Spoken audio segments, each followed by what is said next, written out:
अस्सलाम वालेकुम दोस्तों। आज हमारा जो लेक्चर है वो डायबिटिक्स टाइप 2 का लेक्चर है। ठीक है, तो हमने पढ़ा है डायबिटिक्स और डायबिटिक्स का टाइप 1।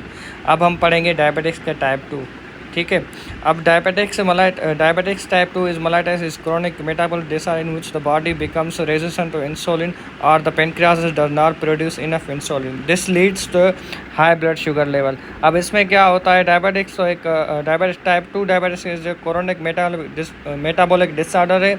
उसमें क्या होता है, हमारे बॉडी में जो ग्लूकोज की लेवल होती है ना, वो रेजिस्टेंट होती है, इंसुलिन रेजिस्टेंट हो जाती है।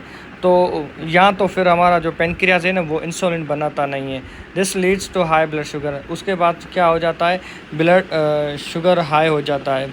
अब इसकी डेफिनेशन क्या है, type 2 diabetics is a condition where insulin produce but the body cells does not respond properly to it, जिसको हम बोलते हैं इंसुलिन रेजिस्टेंस। अब इसमें क्या होता है, जो डायबिटिक्स टाइप 2 कंडीशन है ना, तो उसमें हमारे बॉडी इंसुलिन तो प्रोड्यूस करती है, लेकिन हमारे जो बॉडी के सेल्स होते हैं ना, उसको एब्जॉर्ब नहीं करते, इंटर होने नहीं देते। तो as a result glucose can not enter cells and accumulated in the blood. अभी इसमें यही बोल रहा है, तो रिजल्ट क्या होता है, जब हमारा इंसुलिन बन गई, जो हमारा जो हम खाना खाते हैं, जो ग्लूकोज की लेवल होती है ना, बढ़ जाती है ब्लड में। अब ब्लड में बढ़ जाती है तो इन ग्लूकोज क्या करता है, बॉडी के जो सेल्स होते हैं उसमें इंटर होने की कोशिश करता है, लेकिन जो सेल्स होते हैं वो उसको इंटर नहीं होने देते। अब इसकी इटियोलॉजी और काज क्या है, जेनेटिक फैक्टर्स भी हो सकते हैं। Obesity and lake of exercise, मतलब मोटापा और लेक ऑफ एक्सरसाइज, मतलब बंदा फैटी हो जाता है और एक्सरसाइज नहीं करता, उसकी वजह से होता है। और पुअर डाइट भी होता है, हाई शुगर इंटेक करता है, फैट्स इंटेक करता है, जिसमें फैटी हो जाता है। और एजिंग और अब एज के हिसाब से भी हो सकता है और स्ट्रेस के हिसाब से भी हो सकता है। अब स्ट्रेस के हिसाब से कैसे होता है, जब हम स्ट्रेस में होते हैं ना, तो हमारे बॉडी का जो कार्टिसोल और एड्रेनालाइन जो हार्मोन होते हैं ना, वो ज़्यादा रिलीज़ होते हैं। ये हार्मोन लिवर को सिग्नल देते हैं, या तो ग्लूकोज शुगर ब्लड में रिलीज़ करता है। जब ये हार्मोन लिवर को सिग्नल देता है ना, तो ग्लूकोज क्या होता ब्लड में रिलीज़ करने के लिए, तो ताकि बॉडी को एनर्जी मिल सके, फिर वो फाइट और फ्लाइट कर सके। अब ब्लड में तो ग्लूकोज लेवल बढ़ जाता है, लेकिन अगर आपका स्ट्रेस में बार बार रहते हो ना, तो शुगर लेवल रेपिडेटली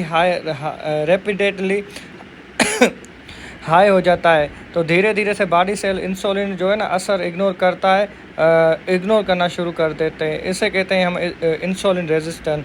ठीक है, और उसके बाद क्या है, फैमिली हिस्ट्री होता है। फैमिली हिस्ट्री ऑफ डायबिटिक्स, मतलब हमारे जो फैमिली हिस्ट्री होती है ना, अगर माँ बाप को मतलब डायबिटिक्स टाइप 2 है, तो हमें भी हो सकती है। ये फैमिली हिस्ट्री के थ्रू भी होता है। और हार्मोनल डिसऑर्डर, अब हार्मोनल डिसऑर्डर क्या होता है, इसमें कुछ हार्मोन इंसुलिन के अगेंस्ट काम करते हैं, जैसे कि कार्टिसोल, ग्रोथ ऑफ हार्मोन और थायराइड हार्मोन। जब इन हार्मोन के लेवल जो है ना वो ज़्यादा हो जाती है, तो ये इंसुलिन का असर कम कर देती है। इंसुलिन का जो असर है ना वो कम कर देती है, उस सेल को इंसुलिन को रेस्पॉन्ड नहीं करते, फिर ब्लड शुगर लेवल जो है ना बढ़ जाता है, जिसको हम हाइपरग्लाइसेमिया कहते हैं। पेनक्रियास ज़्यादा तो इंसुलिन बनाने की कोशिश करता है, लेकिन धीरे धीरे से वो थक जाता है, जिसके बाद वो इंसुलिन नहीं बनती, और उसकी वजह से हमें टाइप 2 डायबिटीज़ की हो सकती है। अब इसकी पैथोफिजियोलॉजी क्या है, ये पैथोफिजियोलॉजी क्यों होती है, pancreas produce insulin but cell becomes resistance. अब क्या होता है, इसमें पेनक्रियास इंसुलिन बना रहा है, लेकिन क्या जो सेल्स है वो उसको इंटर होने नहीं देते, जिसकी वजह से हमें ये टाइप 2 डायबिटिक्स होती है। Glucose fails to enter the cell.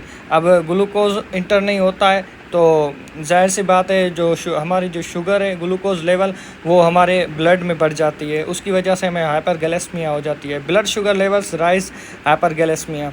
Over time pancreas becomes tired to produce less insulin, मतलब कभी ये होता है कि हमारी बॉडी का जो हमारा पेनक्रियास है वो थक जाता है, इंसुलिन नहीं बना पाता, तो leads to long term complication like kidney और हार्ट डिजीज़। अब अगर ऐसा रहता बार बार मतलब मुसलसल ये बीमारी क्रोनिक साइड चली जाती है ना, तो इसके मतलब साइड इफ़ेक्ट होते आते हैं, जिसमें हमारी किडनी और हार्ट की डिजीज़ भी हो सकती है।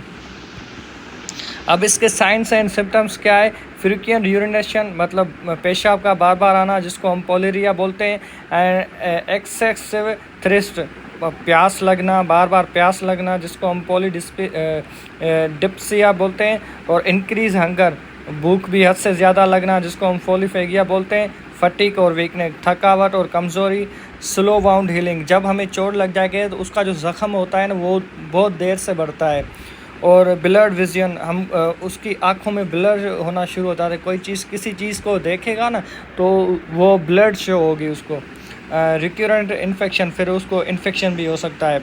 और ट्रीटमेंट इसमें क्या है? Life style modification, healthy diet and regular exercise. Life style अपनी लाइफ स्टाइल को चेंज करें और हेल्दी डाइट ले और रेगुलर एक्सरसाइज करें, और ओरल मेडिकेशन मेटाफॉर्मिन ETC वगैरह लें। Insulin therapy in advance cases insulin therapy ले देते हैं।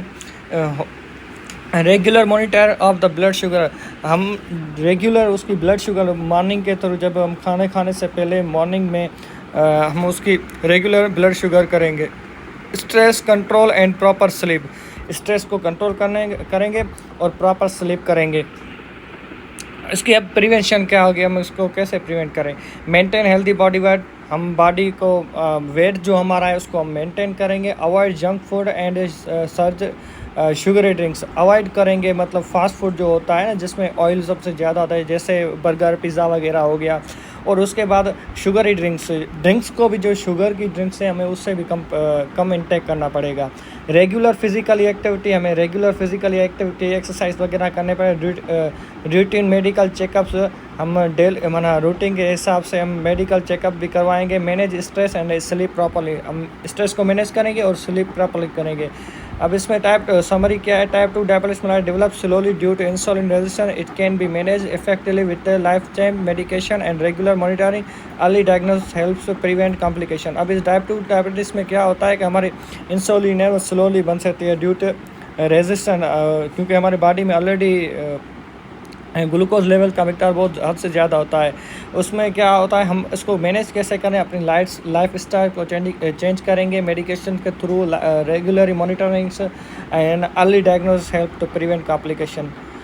तो ये था हमारा टॉपिक टाइप 2 डायबिटीज़ का। अगर ये आपको पसंद आया है तो आप लाइक करें, शेयर करें और सब्सक्राइब करना ना भूलें। और एक रिक्वेस्ट और है कि अगर आपको ये वीडियो पसंद भी आया है ना तो अपने दोस्तों को ज़रूर शेयर करें ताकि वो नॉलेज हासिल कर सकें। फिर मिलते हैं हम नेक्स्ट वीडियो में, तब तक के लिए अल्लाह हाफ़िज़।